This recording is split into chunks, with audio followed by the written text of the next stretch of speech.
Opo, syempre nagpapasalamat tayong lahat sa Diyos na umabot ang syudad ng Davao na 89 years, no?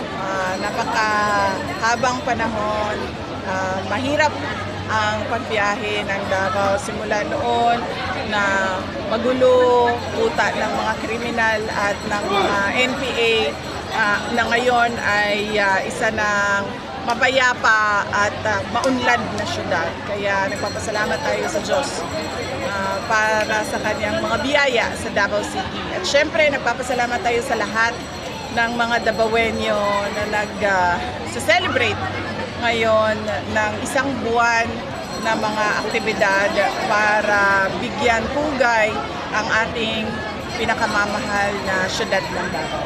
First question, ma'am. GMA Argel Relator, sir. Nasa likod. Brian, nandito ako, bro. Yes, go ahead po, sir. Sorry. Ma'am, nag-file ng petition a group of lawyers yesterday before the Supreme Court regarding din sa impeachment proceedings laban sa inyo sa House of Representatives. Nag-consult ba sila sa inyo, ma'am, and your comment po, ginawa nilang hakla? Hindi sila nag-consult sa akin, no? Kasi hindi ko na iniisip ang impeachment sa panahon ngayon. Iniwan ko na yan lahat sa mga abogado.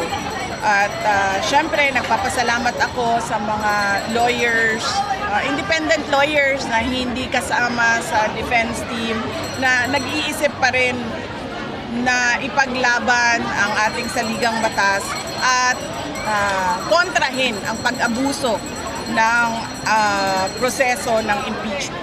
Next question, Bril, TV5. Election na naman, aside Election? sa apat, aside sa election related, aside sa apat, election related, Election related. aside dun sa apat na sinabi mo na may kumausap na sa'yo na maging Senate slate, nadagdagan ba at may mga partido na ba na lumapit sa'yo?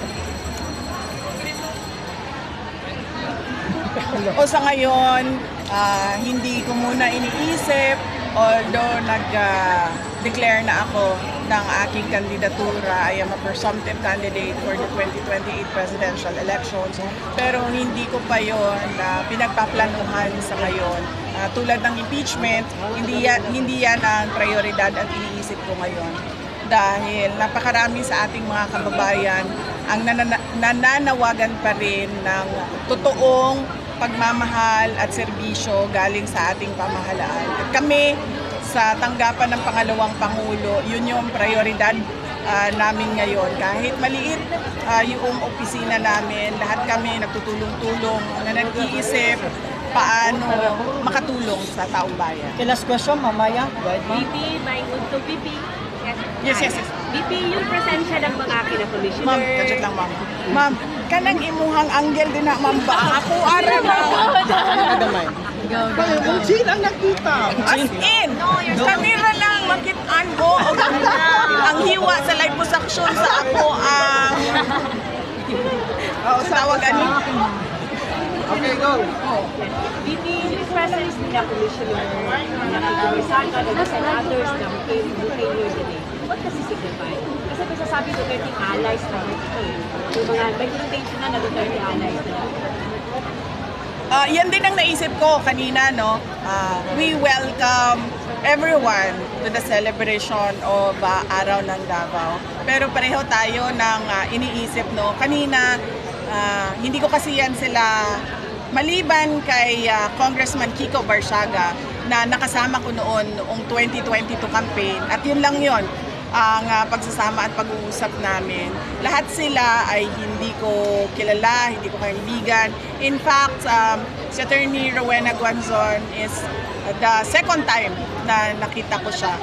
Unang nakita ko siya ay siya ang presiding officer sa Commission on Elections noong kami ay nag-apply para sa hugpong ng pagbabago. At hanggang doon lang yun, hindi pa nga kami nagkausap noon. At nagulat ako kanina na maraming mga bisita na hindi tiga Davao at nagsalita na sila at nagbigay na sila at nagpahayag na sila ng kanilang suporta para sa aking kandidatura sa 2028 at syempre suporta sa ating panawagan ng hustisya sa ginawang pagkidnap kay dating Pangulong Rodrigo Duterte. Kaya nakakataba ng puso na merong hindi tiga Davao na pareho ang nararamdaman ng karamihan ng mga Davaoenyo, lalong-lalo na sa celebration ng Araw ng Davao. Last question. Lastly, VP, birthday wish mo po sa 81st birthday ni FPRRD. Pero kanang imuhang anggel mamba. Na naka 0.5 po ako, VP. No worries. Worried kay ko, ma'am. No, you're still beautiful, VP. Worried As always. yun kayo ko kay basin kaniya ang makita-naanan. Unsa daw? A birthday! Oh, of course! For an 81-year-old, isa lang ang birthday wish natin lahat. And that is, he be given another year of good health sa ato ang Ginoo. Thank you. Tinawagan mo na si former president, like, you speak for him already. Pag Saturdays, pag weekends, walang tawag, no? So, hindi ko siya nag-greet ngayong araw na ito. At matagal na rin siyang hindi tumatawag sa akin. Pero kampante ang loob ko dahil nandun naman si Congressman Paulo Duterte para bumisita sa kanya araw-araw at imasahe siya at meron siyang kausap in Visayas. Pero wala special ganap doon sa loob ng detention. Hindi ko alam kung merong mga mini celebration doon sa loob. Hindi ko alam kung merong mga ganun. Thank you, ma'am. Thank you. Sorry, picture. Picture daw. Wag na kayo gumalaw.